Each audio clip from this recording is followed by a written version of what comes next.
Njana a écrit un livre qui s'intitule « L'idée sociale chez Paul Biya ». J'avais déjà à cette époque-là l'habitude d'écrire dans les journaux. Et je pense qu'il avait sans doute lu quelques papiers de moi qu'il avait probablement apprécié, sinon sur le fond, au moins sur la forme. Donc je me retrouve à la chancellerie de l'université de Yaoundé, qui était encore la seule université du pays. Et il m'interpelle et il me dit, mais est-ce que on se croise? Donc il me dit, est-ce que vous pouvez rendre compte de mon ouvrage, l'idée sociale chez Paul Biya? J'ai dit volontiers. Peut-être croyait-il que j'étais journaliste d'ailleurs. Et j'accepte de le faire et je lui dis à condition que j'ai la liberté de dire vraiment ce que j'en pense. Il dit, pas de problème.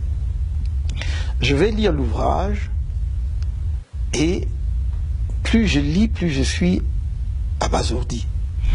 Non seulement l'ouvrage vantait les mérites de l'action sociale, ou plutôt de l'idée sociale du président de la République avant la moindre réalisation. Mais l'ouvrage avait un passage qui m'a fait froid dans le dos, où il disait, je cite de mémoire, « Préserver les appareils répressifs de l'ancien régime pour les retourner contre tous ceux que l'on soupçonne d'être contre le renouveau. » Et là, lisant cela, d'un enseignant d'université, philosophe, de surcroît, j'étais catastrophé parce que je suis d'une génération qui, alors que nous étions étudiants, suivions les crimes de Pol Pot au Cambodge. Les Khmers rouges ont tué plus de 3 millions de Cambodgiens parce qu'on les soupçonnait d'être contre le communisme. On les soupçonnait d'activités anticommunistes. Et voir que, après l'avènement du nouveau président de la République, seulement 2 ou 3 ans après,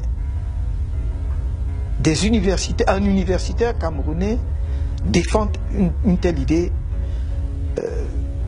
me paraissait quelque chose non seulement d'inimaginable, mais d'insupportable. Donc je fais mon compte rendu qui est publié en plusieurs temps dans le journal Le Messager. Dès cette époque, nous étions de ceux qui pensaient qu'il fallait tirer vers l'avant le train de la démocratie. Et quand je lis dans l'ouvrage d'un enseignant d'université qu'il faut préserver justement les appareils répressifs pour les retourner contre ce que l'on soupçonne d'être contre le renouveau, je dis là on est en train d'emprunter la mauvaise pente. Et donc quand mon commentaire de son ouvrage, pareil, il n'est pas du tout content. Je ne sais pas comment ça se passe. Sans doute travaillait-il avec les services de renseignement camerounais qu'on appelait la DIRDOC à l'époque, qui est aujourd'hui la DGRE. Je suis dans la résidence, la maison que je partageais avec certains de mes copains à l'époque. Nous étions encore célibataires, donc on avait un immeuble à la SIC qu'un de mes amis qui était assureur aussi louait et qu'on partageait. Il y avait plusieurs chambres. Je suis donc dans cette maison un vendredi soir quand un agent de l'IRIC, puisque j'enseignais à l'Institut des Relations Internationales du Cameroun, arrive accompagné de 2 personnes. Et ces personnes s'introduisent, enfin on les introduit dans la maison et ces personnes se présentent de façon très courtoise, très polie. Ils me disent, le grand patron veut vous voir. Ah. Moi je dis, le chancelier, parce que pour moi le grand patron, pour moi, ne pouvait être que le chancelier parce que mon patron, c'était le directeur de l'IRIC et au-dessus de lui, il y avait le chancelier, donc je ne pouvais pas voir plus loin. Il me dit, non, non, non, le président de la République.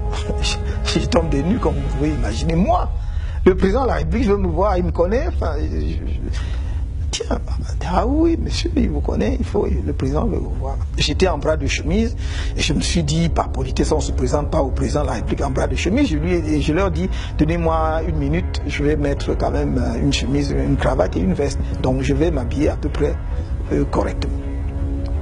Ils me prennent et je me rends compte que au lieu de se diriger vers le palais, on se dirige vers le lac.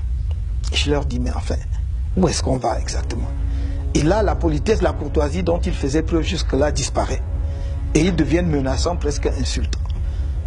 Ah oui, monsieur, pour qui vous prenez-vous? Voilà, hein, vous écrivez des choses et vous insultez le président de la République et tout. Donc il m'amène à ce qui est aujourd'hui la DGRE, parce que je crois que ça devait être à l'époque le DIRDOC, comme on l'appelait. Donc enfin, je vous passe les détails parce que c'était long quand même. On m'a interrogé très longuement.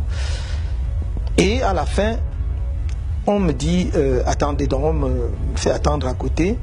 Et quelqu'un me reprend dans la voiture et on m'amène donc à la BMM.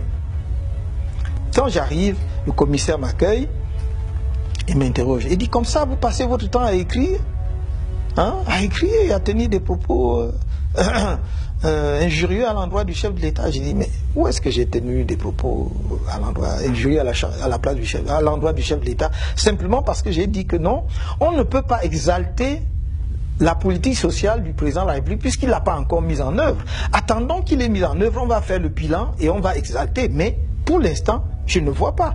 Il a développé peut-être des idées qui deviendront des réalisations. Pour l'instant, il n'a pas encore mis en œuvre et on a trouvé que j'avais injurié le chef de l'État. Enfin, il y avait d'autres choses.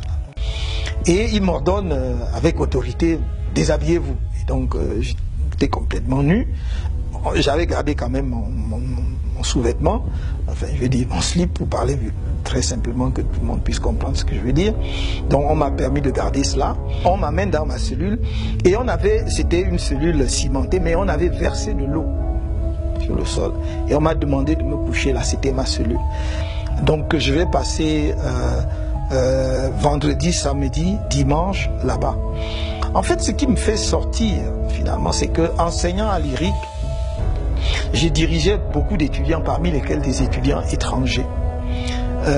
Et parmi mes étudiants, il y avait des étudiants béninois, entre autres. Et le lundi suivant mon qui suivait mon arrestation, c'est-à-dire j'étais arrêté un vendredi, alors que le lundi, on devait commencer dans la session de soutenance des mémoires. Et on arrive le lundi. Un de mes collègues, qu'on vient de nommer d'ailleurs membre du Conseil constitutionnel, est président du jury. Je devrais le nommer parce que je ne crois pas que ce soit un secret d'État. Le professeur Bipoun est président du jury.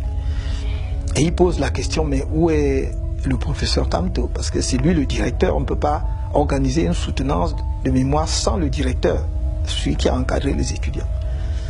Et